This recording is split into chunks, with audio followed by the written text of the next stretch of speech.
بسم اللہ والحمد للہ والصلاة والسلام علی رسول اللہ اما بعد فاعوذ باللہ من الشیطان الرجیم الذین آمنوا وتطمئن قلوبهم بذکر اللہ الا بذکر اللہ تطمئن القلوب۔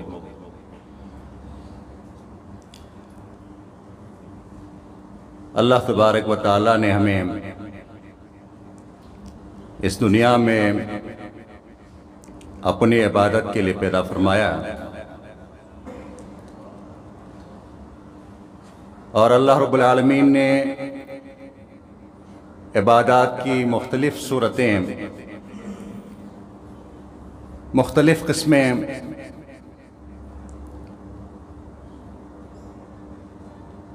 بنائی ہیں۔ ان میں سے ایک بہت ہی کرنے کے اعتبار سے بہت ہی آسان عمل، لیکن اجر اور ثواب کے لحاظ سے بہت ہی وزنی عمل، وہ ہے اللہ تبارک و تعالیٰ کا ذکر۔ اللہ کا ذکر، ذکر اللہ، یہ تمام عبادات کا ماحصل، ثمرہ اور مغز ہے۔ نماز کو دیکھیے، شروع سے آخر تک ذکر ہے۔ حج شروع سے آخر تک ذکر ہے۔ اللہ کے رسول علیہ السلام سے سوال ہوا، اللہ کے رسول، روزہ داروں میں سے سب سے افضل روزہ دار کون ہے؟ فرمایا اکثرہم للہ ذکرا، وہ جو سب سے زیادہ اللہ کو یاد کرنے والا ہو روزے کی حالت میں۔ نمازیوں میں سے اللہ کے رسول جو سب سے زیادہ اللہ کو یاد کرنے والا ہو، اللہ کا ذکر کرنے والا ہو۔ مجاہدین میں سے فرمایا جو سب سے زیادہ اللہ کا ذکر کرنے والا اور اللہ کو یاد کرنے والا۔ آیت مبارکہ میں نے آپ کے سامنے تلاوت کی ہیں، اس میں اللہ رب العالمین نے ذکر کو مومنوں کے دلوں کا سکون اور اطمینان قرار دیا ہے۔ فرمایا الذین آمنوا وتطمئن قلوبهم بذکر اللہ، وہ لوگ جو ایمان لائے ہیں ان کے دل اللہ کے ذکر سے، اللہ کی یاد سے قرار اور سکون حاصل کرتے ہیں۔ الا بذکر اللہ تطمئن القلوب، یاد رکھو اللہ کے ذکر سے دلوں کو سکون ملتا ہے۔ یوں تو اللہ تبارک و تعالیٰ کا کوئی بھی ذکر جس میں اللہ تبارک و تعالیٰ کی تعریف ہو، توصیف ہو، کبریائی ہو، حمد ہو، ثنا ہو، ہر ذکر بہترین عمل ہے۔ لیکن اذکار میں سے بھی بعض اذکار کو اللہ کے رسول علیہ السلام نے ان کی خصوصی فضیلت، مقام، شرف اور اجر اور ثواب بیان فرمایا ہے۔ تو ان میں سے ایک بہترین ذکر جو میں آپ سے شیئر کرنے جا رہا ہوں، جس کے بارے میں اللہ کے رسول علیہ السلام نے فرمایا کہ یہ جنت کے خزانوں میں سے ایک خزانہ ہے، جنت کے دروازوں میں سے ایک دروازہ ہے، جس کے پڑھنے والے کو اس کے نام جنت میں ایک بوٹا لگ جاتا ہے، جو اللہ تبارک و تعالیٰ کے عرش پر لکھا ہوا ہے، اور جسے آپ علیہ السلام اپنے بہت سارے صحابہ کو آپ یہ وصیت کی ہیں کہ میرے صحابی اس ذکر کو کثرت سے پڑھتے رہو، جس کو وہ ذکر جس میں ہم اللہ تبارک و تعالیٰ سے مدد، نصرت اور توفیق کا سوال کر رہے ہوتے ہیں، اور وہ ذکر ہیں لا حول ولا قوت الا باللہ۔ میرے بھائیو، اس ذکر کی فضیلت اللہ کے رسول علیہ السلام نے بہت ساری احادیث میں بیان فرمائی ہے۔ یہ کیا ہے؟ لا حول ولا قوت الا باللہ، کہ جس طرح اللہ رب العالمین نے قرآن مجید میں فرمایا یا ایہا الناس انتم الفقراء الی اللہ واللہ هو الغنی الحمید، کہ لوگو تم اللہ کے محتاج ہو، اللہ کے حاجت مند ہو، اللہ کی طرف تم محتاج ہو، تم فقیر اور مسکین ہو اللہ کی رحمت کی طرف۔ واللہ هو الغنی الحمید، اور اللہ تبارک و تعالیٰ بے نیاز ہے، اللہ تبارک و تعالیٰ تعریف کیا ہوا، اللہ تبارک و تعالیٰ کو کسی کی ضرورت نہیں۔ تو ہم ہر لمحہ، ہر لحظہ اللہ تبارک و تعالیٰ کے محتاج ہیں۔ ہم اگر اللہ تبارک و تعالیٰ کی عبادات بجا لاتے ہیں تو اللہ تبارک و تعالیٰ کی توفیق سے ہے۔ لا حول ولا قوت الا باللہ کا معنی یہی ہے، اللہ نہ میرے اندر گناہ سے رکنے کی طاقت ہے، ہمت ہے، اور نہ نیکی بجا لانے کی طاقت ہے جب تک تیرا فضل اور کرم نہ ہو۔ اس لیے میرے بھائیوں، جب ہم مؤذن کو سنتے ہیں حی علی الصلاۃ، حی علی الفلاح، آؤ نماز کی طرف، آؤ نماز کے ثواب کی طرف، نماز کے رزلٹ کی طرف، فلاح اور کامیابی کی طرف، تو ہمیں اللہ کے رسول علیہ السلام نے حکم دیا کہ تم اس کے جواب میں پڑھو لا حول ولا قوت الا باللہ۔ اللہ ہم نماز کی طرف آئیں گے تو تیری رحمت سے، تیرے فضل اور کرم سے، تیری نصرت اور مدد سے۔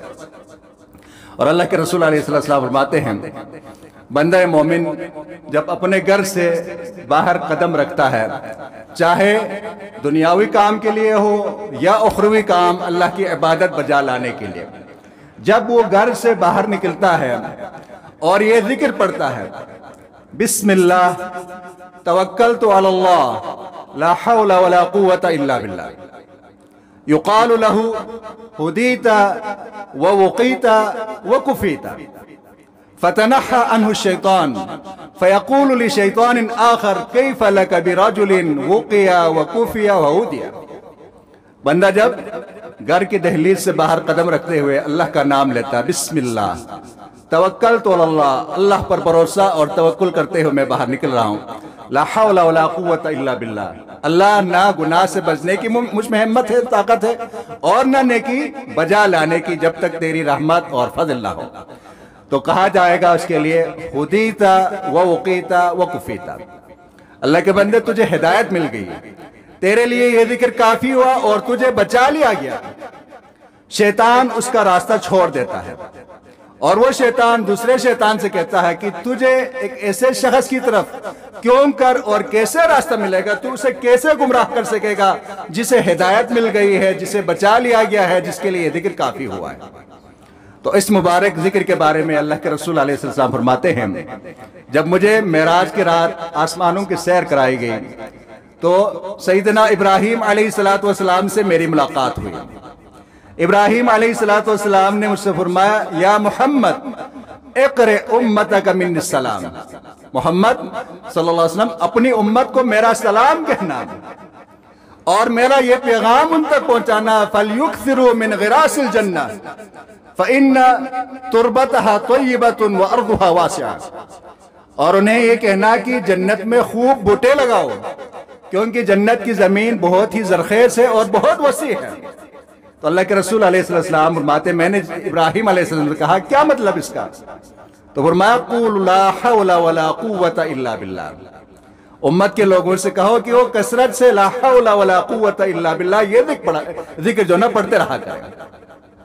اور صحابی رسول ابو موسیٰ اشعری اور جسی طرح ابو ذر غفاری رضی اللہ تعالی عنہما، ان سے اللہ کے رسول علیہ السلام نے فرمایا اکثروا لا حول ولا قوت الا باللہ فإنها کنز من کنوز الجنہ، کہ کثرت سے لا حول ولا قوت الا باللہ پڑھا کرو کیونکہ یہ جنت کے خزانوں میں سے ایک خزانہ ہے۔ اللہ اکبر، کتنی فضیلت ہے۔ اور ایک حدیث میں فرمایا الا ادلک، معاذ بن جبل سے رضی اللہ تعالیٰ عنہ، الا ادلک علی باب من ابواب الجنہ لا حول ولا قوت الا باللہ، معاذ کیا جنت کے دروازوں میں سے ایک دروازے کی طرف میں آپ کی رہنمائی نہ کروں؟ فرمایا کیوں نہیں اللہ کے رسول؟ فرمایا لا حول ولا قوت الا باللہ۔ تو بہت ہی مختصر ہے، بہت ہی مختصر، لیکن اجر اور ثواب، دنیاوی فوائد اور اخروی فوائد کے اعتبار سے بہت ہی عظیم ذکر ہے۔ تو ذکر میں پہلے عرض کر چکا ہوں یہ عبادات کا مغز ہے، عبادات کا محاصل ہے، عبادات کا ثمرہ ہے۔ اللہ کے رسول علیہ السلام کی ایک آخری حدیث میں بیان کر کے اپنی گفتگو ختم کروں گا۔ فرمایا الا انبئکم بخیر اعمالکم، لوگو کیا میں تمہیں تمہارے بہترین عمل کے بارے میں نہ بتلاؤں؟ وَأَزْكَاهَا عِنْدَ مَلِكِكُمْ، اور وہ عمل اللہ تبارک و تعالیٰ کے ہاں سب سے زیادہ محبوب اور سب سے زیادہ پسندیدہ اور پاکیزہ ہے۔